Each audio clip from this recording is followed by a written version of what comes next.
правиш така сама? Стой! Няма да тръгваш на река. Нали? Няма страшно. Какво правиш тук? Няма да бягаш, бе.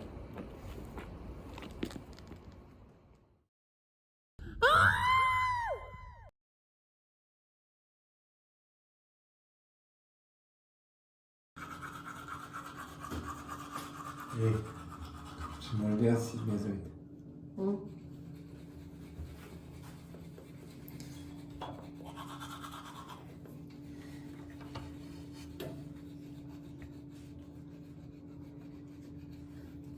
Как спа? Добре.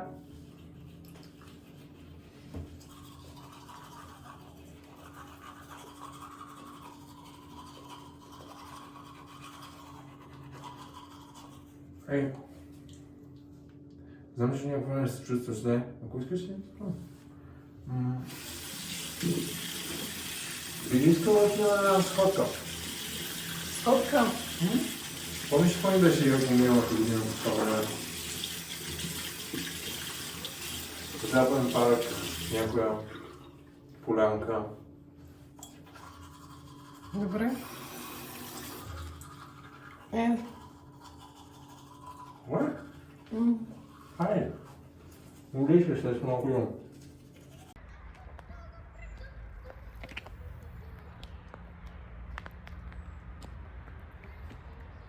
С Боги вчера се разходихме.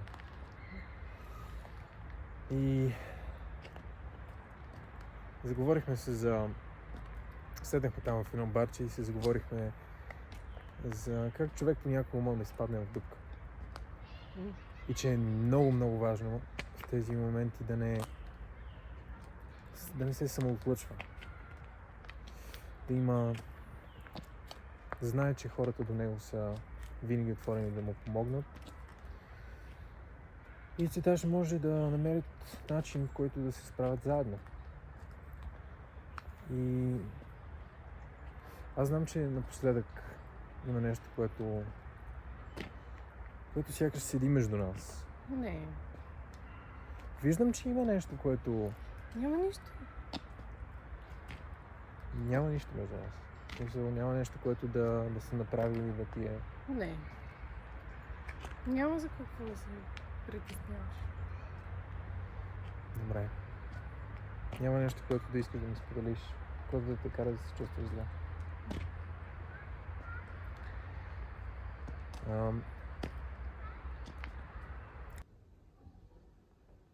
Ах, бабо, помниш ли как ми шиеше рокли? Шиеше и на себе си, а след това заедно ги обличахме и танцувахме в смях. Помниш ли как ме прибираше от дома и ми четеше приказки? Играхме на всяка игра, която въображението ни можеше да измисли. Научи ме толкова много. Липсваш ми. И в тези часове, в които не можех да заспя и ти ме вдигаше на ръце, аз се унасях в прегръдката ти. Тази твоя обличи закрила. Там се чувствах защитена.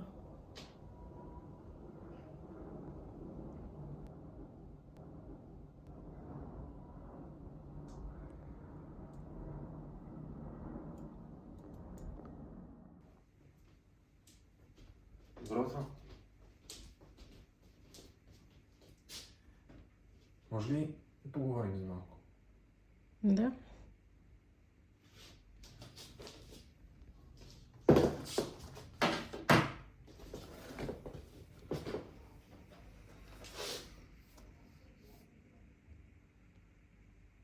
Намерих нещо.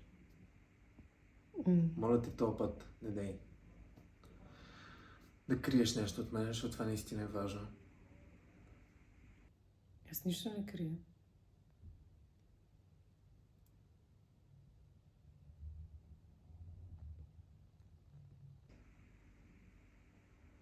Намерих теста за бременност.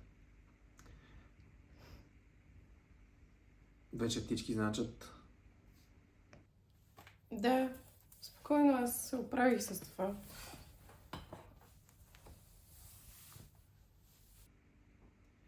Какво ме сприти се оправя това? Няма за какво да се притесняваш.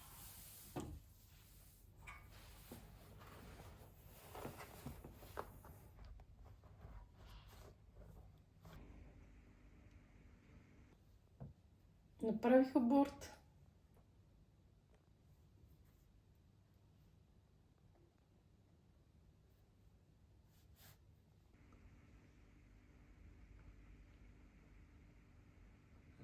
И защо не ми каза? Не беше свързано с теб, то си е мое. Как да не е било свързано с мен? Аз съм най-близките човек. Би трябвало да знам след като ще направиш нещо такова. Няма значение. Вече го няма. Забрави.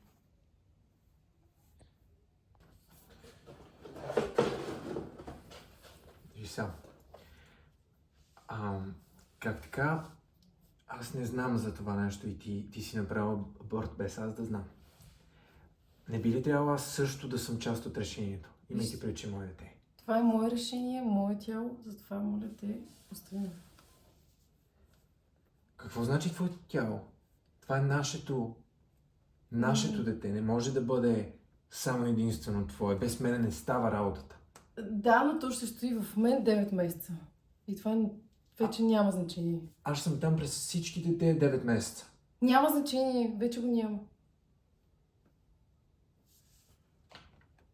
Значи и мене няма да ме има някакво време. Аз трябва да отида да си изчистя главата, защото това, което ми казваш, просто е крайно.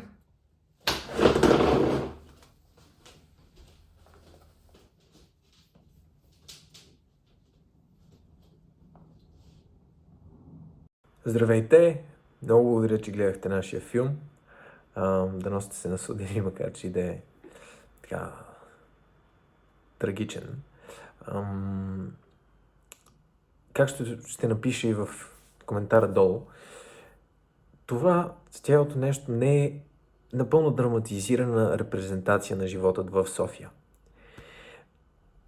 Никога не съм виждал нещо, за което жените трябва да се притесняват. Да, не трябва да се разхождат много късно вечерта, разбира се, но камо ли пък сами. Но аз самия не познавам в моя живот такива хора. Това чисто беше нещо излязло от главата ми, така че да репрезентира травмите, които могат да разделят хората. Колко е важно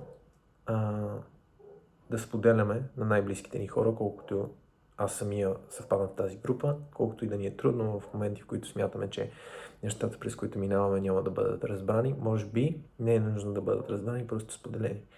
И може да се намери отговор много по-лесно, колкото сам да таиш нещо в себе си. Този филм, епизод от целия филм, е създаден точно с тази цел.